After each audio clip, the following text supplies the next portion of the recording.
Hello दोस्तों, आज का ये जो वीडियो का टॉपिक है बहुत ही इंपॉर्टेंट टॉपिक है। चाइना पीसीबी का जो 110 वोल्ट जो फीडबैक सेक्शन होता है, फीडबैक सर्किट होता है, इसका अंदर कितना पार्ट्स रहता है, पार्ट्स का वैल्यू कितना होता है और मेन वोल्टेज कौन पोजीशन पर कितना होना चाहिए, आपको वीडियो के अंदर पूरा डिटेल्स बताऊँगा।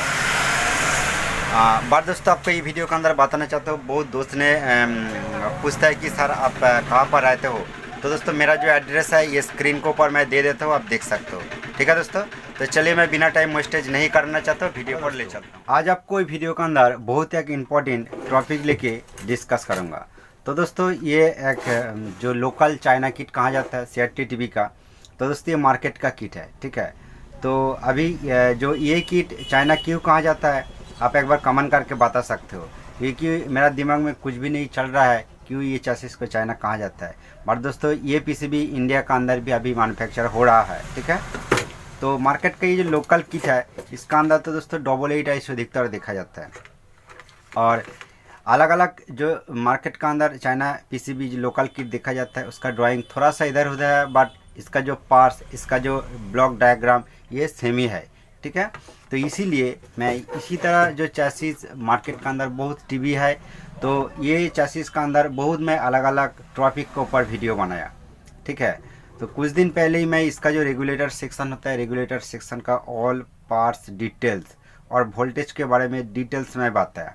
ठीक है, रेगुलेटर सेक्शन किस तरह काम करता है, अलग अलग जो सेक्शन EST सेक्शन किस तरह काम करता है, इसका डाइवर सेक्शन किस तरह काम करता है। ठीक है, इसका स्टैंड बाई सेक्शन किस तरह काम करता है, डिटेल्स में बताया। मेन पावर सेक्शन के ऊपर मैं ऑलरेडी बहुत वीडियो बनाया। ठीक है, step by step part 1, part 2, part 3 करके। तो दोस्तों, ये जो काला वाला बॉर्डर है, तो दोस्तों ये हॉट सेक्शन है। तो ये हॉट सेक्शन जब वर्किंग मोड पर होगा तो तब इसका आउटपुट जो अलग अलग जो वोल्टेज ये निकलता है मेन चॉपर से। तो दोस्तों, ये जो चॉपर है, चॉपर का ये जो अलग अलग साइड, तो दोस्तों ये प्राइमरी साइड और ये सेकेंडरी साइड। तो दोस्तों, सेकेंडरी साइड कूल होता है और प्राइमरी साइड ये हॉट होता है। मतलब कुछ भी ये पोजीशन पर टच लगने के बाद आपको बहुत झटका देगा, मतलब करंट मारेगा। और कूल सेक्शन का अंदर टच करने के बाद करंट नहीं मारेगा। ठीक है, तो इसका रीजन बहुत कुछ है, तब भी आपको बता सकते हो जो नॉर्मल है कि इसका अंदर ये जो PF है, हॉट और कूल, ये दोनों जो नेगेटिव होता है, ये दोनों नेगेटिव का अंदर ये PF लीकेज होने का बाद ये कूल सेक्शन करंट मारता है। इसका अंदर रेजिस्टेंस है, ये लीकेज होने के बाद करंट मारता है। और ये जो चॉपर है, चॉपर लीकेज करंट से भी इधर करंट आ सकता है। ठीक है, तो कैसे उसको रिपेयर किया जाता है बहुत वीडियो के अंदर मैं क्लियर करके बताया। बट दोस्तों, अचानक मैं यूट्यूब वीडियो, मैं अलग अलग चैनल का वीडियो भी मैं देखता हूँ। ठीक है, एक चैनल के अंदर एक वीडियो में देखा, ये जो ऑप्टोकॉपलर है, ठीक है, ये जो ऑप्टोकॉपलर है चारों पिन वाला, फोटोकॉपलर भी बोल सकते हो, क्योंकि बहुत टेक्नीशियन इसको फोटोकॉपलर भी कहता है। तो ये ऑप्टोकॉपलर खराब होने का रीजन से इधर साइड कारण आता है, वो वीडियो के अंदर मैं सुना है। तो इसलिए मैं आपको बता सकता हूँ कि देखिए, कभी ये ऑप्टोकॉपलर शॉर्ट होने का और फॉल्ट होने का रीजन से करंट इधर नहीं आएगा। क्यों नहीं आएगा, आपको ये वीडियो के अंदर जिस तरह बताऊँगा देखने के बाद वो क्लियर हो जाएगा। और मेनली आपको ये वीडियो का जो टॉपिक है कि ये जो पावर सेक्शन है और कूल सेक्शन है, इसका अंदर जो फीडबैक सेक्शन है, जिस फीडबैक सेक्शन के बजाय ये 110 वोल्ट जो EST सप्लाई लाइन का अंदर फिक्स्ड वोल्ट मिलता है, तो किस तरह फिक्स्ड वोल्ट मिलता है आपको ये वीडियो देखने के बाद पता चल जाएगा। मतलब आपको जो बताऊंगा कि ये पावर सेक्शन जब ओके काम करेगा, मतलब ऑसिलेशन शुरू हो जाएगा, तो ये जो अलग अलग आउटपुट वोल्टेज इधर आता है, ठीक है, ये हाई भी हो सकता है, लो भी हो सकता है। पावर सप्लाई, AC सप्लाई, यहाँ पर जितना इनपुट होगा उसी का हिसाब से इसका आउटपुट वोल्टेज भी अप डाउन होगा।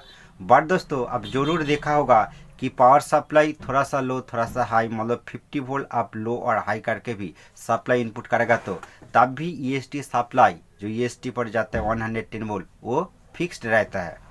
बट अब थोड़ा सा वैल्यू को, वोल्टेज को अप और डाउन करके फिक्स्ड रख सकते हो। किस तरह कि इसका अंदर एक पीसेट है, पीसेट घुमा के आपको एडजस्ट करना पड़ता है। एडजस्ट करने के बाद अब जितना वोल्टेज एडजस्ट करोगे, मान लो 110 आप एडजस्ट किया, तो वही वोल्ट हर टाइम वो निकलेगा। ये किस तरह काम करता है, तो दोस्तों इसीलिए इसका अंदर एक फीडबैक सेक्शन है कि ये फीडबैक सेक्शन देखिए, जब ये पावर सेक्शन ऑसिलेशन शुरू हो जाएगा तो इसका अलग अलग जो आउटपुट पॉइंट है, तो अलग अलग जो डायोड देखा जाता है सेकेंडरी साइड के अंदर, ये सब डायोड से अलग अलग वोल्टेज निकलता है। तो दोस्तों ये फर्स्ट जो डायोड है, ठीक है, ये फर्स्ट नेगेटिव है और इसका सेकेंड लाइन एक डायोड है, ये डायोड से 110 वोल्ट निकलता है और ये सप्लाई जाता है EST पर। बट दोस्तों बहुत न्यू टेक्नीशियन इसको ध्यान नहीं देता है कि इसका अंदर RX लाइन चला गया ये नीचे, ठीक है, ये जो RX लाइन चला गया नीचे, तो दोस्तों ये फीडबैक लाइन है। तो ये लाइन को ध्यान देने के बाद पता चलेगा कि इसका अंदर तीनों रेजिस्टेंस है, ये तीनों रेजिस्टेंस से अलग अलग सेक्शन पर ये सप्लाई आता है। दोस्तों PCB लेके इस तरह आपको समझाऊंगा तो दिमाग में कुछ भी नहीं चलेगा। बट दोस्तों ये टोटल जो ये सप्लाई यहाँ पर आता है, यहाँ पर रेगुलेशन होता है, रेगुलेशन होने के बाद ये ऑप्टोकपलर पर आता है। ये ऑप्टोकपलर का ये एक और दो जो सेकेंडरी साइड है, एक और 2 नंबर पिन होता है, जिसका अंदर एक ये ऑप्टोकपलर का अंदर एक फोटो डायोड है, ठीक है, तो इसीलिए इसको फोटो डायोड भी कहा जाता है। तो ये फोटो डायोड से एक जो तो दोस्तों वोल्टेज नहीं है, फोटो डायोड से एक सिग्नल ये साइड पर आता है। तो दोस्तों ये साइड सेंस करता है, जो ट्रांजिस्टर जैसा ट्रांजिस्टर का बेस पिन पर वोल्टेज देने के बाद ट्रांजिस्टर उसी हिसाब से काम करता है। तो इसका अंदर एक ट्रांजिस्टर है जिसका बेस पिन पर एक सिग्नल मतलब फोटो सिग्नल सेंड करता है, जिसका हिसाब से ये जो पावर सेक्शन ये ऑसिलेशन करेगा, ठीक है, मतलब ये सर्किट काम करने के बाद इसी का हिसाब से इसको फ्रीक्वेंसी देगा कि आपको इसी तरह मतलब इसी तरीक़े से आपको ऑसिलेशन कराना पड़ेगा कि इतना हाई भी आप नहीं कर सकते, लो भी आप नहीं कर सकते, आपको नॉर्मल तरीक़ा से करना पड़ेगा और आपको ये लाइन पर 110 वोल्ट निकालना पड़ेगा। और इसका अलग अलग जो वोल्टेज है ये सब सेम होना चाहिए, मतलब 26 वोल्ट, 11 वोल्ट, 15 वोल्ट ये भी होना चाहिए। तो ये सर्किट काम करने के बाद इसका फोटो डायोड जो सेंस इसको देता है, इसी हिसाब से ये पावर सेक्शन काम करता है। वोल्टेज जितना ही यहाँ पर हाई और लो इनपुट कर सकते हो, तो ये ऑप्टोकपलर से जो सिग्नल यहाँ पर आता है इसी हिसाब से पावर सप्लाई इसका आउटपुट देता है। तो इसीलिए ये सेक्शन को ओके होना चाहिए, और जब ये सेक्शन फॉल्ट हो जाएगा तो ये EST सप्लाई हाई प्रॉब्लम हो सकता है, लो प्रॉब्लम भी हो सकता है। तो इसका ड्राइंग किस तरह है आपको समझाने के लिए मैं एक नॉर्मल तरीका से एक ड्राइंग किया, ठीक है। तो चलिए मैं आपको ये ड्राइंग दिखा के समझाने के लिए मैं कोशिश करूँगा। तो दोस्तों सिंपल सा ड्राइंग है, बहुत मेहनत करके मैं ये बनाया, ठीक है। मान लो ये चॉपर है, चॉपर का अलग अलग आउटपुट वोल्टेज है, 110 वोल्ट, 26 वोल्ट, 11 वोल्ट और 15 वोल्ट। तो आपको देखना पड़ेगा 110 वोल्ट लाइन, ये 110 वोल्ट लाइन का अंदर एक फिल्टर कैपेसिटर देखा जाता है जिसका वैल्यू 100 माइक्रोफैराड हो सकता है, 47 माइक्रोफैराड हो सकता है, ठीक है। और उसका वोल्टेज वैल्यू 160 वोल्ट, 160 वोल्ट, ठीक है, 160 वोल्ट कैपेसिटर देखा जाता है ये लाइन को फिल्टर करने के लिए, और ये सप्लाई चला जाता है EST पर, ठीक है। और दोस्तों इसका जो फीडबैक सर्किट है ये अलग सा वोल्टेज, ये 110 वोल्ट ये फीडबैक सेक्शन पर जो चला जाता है, ये ड्राइंग में किया। आप अच्छा करके देखिए, ये बहुत क्लियर हो जाएगा आपको जिस तरह मैं समझाऊंगा। थोड़ा सा मैं जूम कर लेता हूँ, ठीक है। देखिए मैं इसका जो कुल सेक्शन सेकेंडरी साइड, ठीक है, कुल सेक्शन जो सेकेंडरी साइड इसका ड्राइंग मैं आपको करके दिखाता हूँ, ठीक है। जो कुल सेक्शन होता है, कुल सेक्शन का ड्राइंग में ये किया।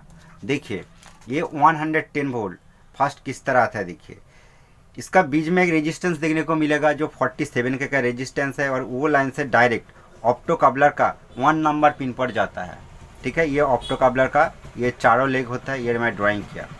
और इसका 2 नंबर पिन दोस्तों ये 1 और 2 नंबर पिन का अंदर डायोड रहता है। तो दोस्तों ये फोटो डायोड है, ये फोटो डायोड मान लो ये दोस्तों ये जो ऑप्टोकपलर है इसका ये साइड मतलब ये जो टोटल साइड है, ठीक है, ये जो टोटल साइड है, तो दोस्तों ये कुल सेक्शन का अंदर है, और दोस्तों ये जो साइड है ये हॉट सेक्शन का अंदर है। तो ये फोटो डायोड से जो सिग्नल यहाँ पर सेंड करेगा, तो दोस्तों ये ट्रांजिस्टर का बेस जैसा होता है, इसका अंदर ये सेंस करने के बाद इसका जो प्राइमरी सेक्शन होता है, तो दोस्तों ये जो हॉट सेक्शन जो प्राइमरी सेक्शन होता है ये काम करता है, ठीक है।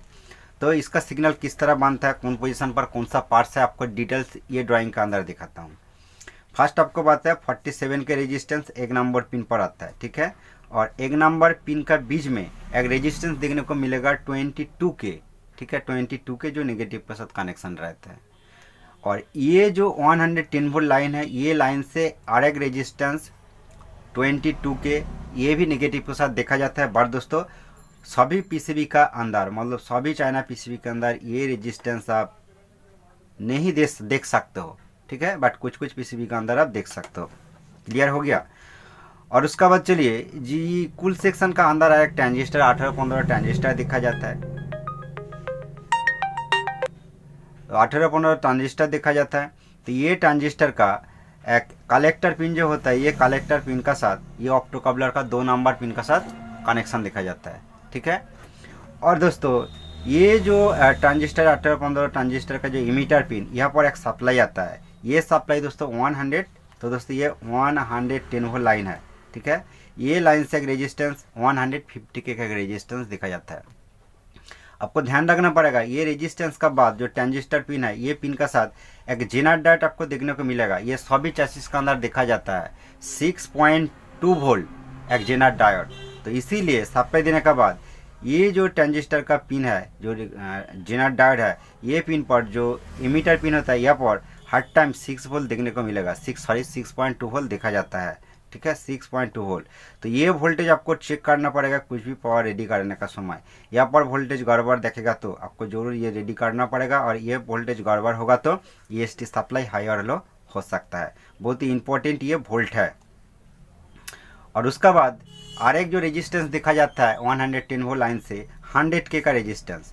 तो ये 100 के का रेजिस्टेंस डायरेक्ट एक पीसेट पर चला जाता है। तो दोस्तों ये पीसेट मैं लिख के रखा हूँ, पीसेट पर चला जाता है, और पीसेट का 2 लेग एक साथ ज्वाइंट देखा जाता है। ठीक है।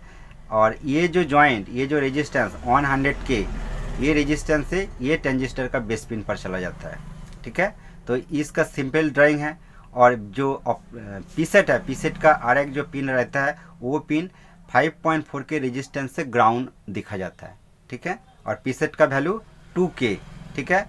तो दोस्तों बहुत न्यू टेक्नीशियन बताता है कि सर मेरा पास 2K पीसेट नहीं है, 1K है, हो सकता है 2K नहीं है, 3K है। तो दोस्तों यहाँ पर आप सेम वैल्यू पीसेट लगाए। ठीक है। तो ये जो पीसेट है दोस्तों, ये सिंपल सा ड्राइंग आपको बता दिया।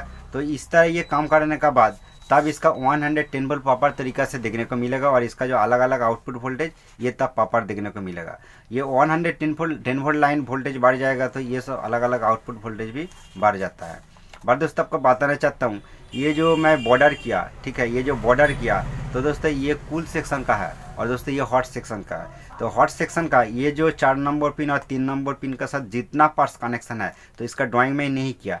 बट ये 2 पिन का अंदर, 4 और 3 नंबर पिन का अंदर जो कनेक्शन रहता है, वो सेक्शन फॉल्ट हो जाएगा तो तब ये सेक्शन काम नहीं करेगा। तो इसी का रीजन से जो 110 वोल्ट वो हाई और लो हो सकता है। अभी कभी भी ये जो 4 और 3 नंबर पिन का साथ जितना कनेक्शन है, वो कनेक्शन को ओपन करके मत टेस्ट कीजिए कुछ भी पीसीबी, क्योंकि ये लाइन ओपन करके कुछ भी पीसीबी टेस्ट करेगा तो तुरंत इसका जो अलग अलग आउटपुट वोल्टेज इतना बढ़ जाएगा कि इसका अंदर जो सप्लाई कैपेसिटर रहता है वो फट जाता है। ठीक है, तुरंत फट सकता है। ठीक है, क्योंकि मान लो ये 110 वोल्ट है, इसका अंदर जो कैपेसिटर है 160 वोल्ट का कैपेसिटर है। तो 160 वोल्ट का ऊपर वोल्टेज यहाँ पर आ जाएगा तो ये कैपेसिटर तुरंत फट जाएगा। हो सकता है तुरंत ओवरहीट हो जाएगा और कुछ टाइम के अंदर ही फट जाएगा। मान लो ये लाइन का अंदर 26 वोल्ट आउटपुट होना चाहिए। मान लो यहाँ पर जो कैपेसिटर है, ये फिर सभी मेन लाइन का अंदर एक एक कैपेसिटर देखा जाता है। ठीक है दोस्तों, तो मान लो ये 35 वोल्ट का कैपेसिटर है। ठीक है, 35 वोल्ट का कैपेसिटर है, 47 माइक्रोफैराड हो सकता है, 470 माइक्रोफैराड कैपेसिटर हो सकता है, कुछ भी वैल्यू ये हो सकता है। बट वोल्टेज 35 वोल्ट का ऊपर चला जाएगा तो ये लाइन का अंदर तो ये कैपेसिटर भी फट जाएगा। इस तरह इसका सिस्टम है।